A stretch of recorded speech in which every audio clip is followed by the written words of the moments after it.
ট্যারিফের শক absorb করার আগে আমি এখন যে অবস্থায় আছি এটা যদি ইমিডিয়েটলি সলভ না হয়, backward linkage industry in next 1 month আসলে কি অবস্থায় যাবে আমি শঙ্কিত।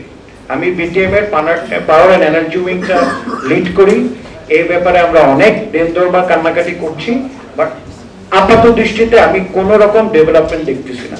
সো আমাদের আসলে ব্যবসায়ীদের এখন সবকিছু ছেড়ে একটা জায়গায় যাওয়া দরকার, আমাদের পাওয়ার, গ্যাস, ইলেকট্রিসিটিতে 33% বেরোলো, 35% বাড়লো, এত ইউনিট এত হলো, পেলামই না, তো বেরিয়ে লাভ কি? পাচ্ছি তো না। আমাদেরকে বলা হলো 7 তারিখে 150 এমএমসি 150 এমএমসি এফডি গ্যাস আমাদেরকে ডাইভার্ট করা হবে পাওয়ার প্ল্যান্ট থেকে, কই নাই, এখনো নাই। তাহলে তো দেখতাম কিছু। ইমিডিয়েটলি আসলে পলিসি মেকিং এ বসার দরকার। আমাদের এফএসআরইউ সক্ষমতা 1100 এমএমসিএফডি, স্টিল আমরা 100 থেকে 100 এমএমসিএফডি এফএসআরইউ ক্যাপাসিটি অ্যাডিশনাল ইউটিলাইজ করতে পারি। আমাদেরকে অ্যাডিশনাল কিছু কার্গো এনশিওর করতে হবে প্রতি মাসে, যাতে যেই গ্যাসটা ডেডিকেটেডলি ইন্ডাস্ট্রিয়াল সেক্টরে যাবে, যাতে আমাদের প্রোডাকশনটা হ্যাম্পার হয়। সামনে 10 দিনের বন্ধ এবং বেতন বোনাস, আমার মনে, আমি সবার মনের কথাটাই প্রথমে বললাম।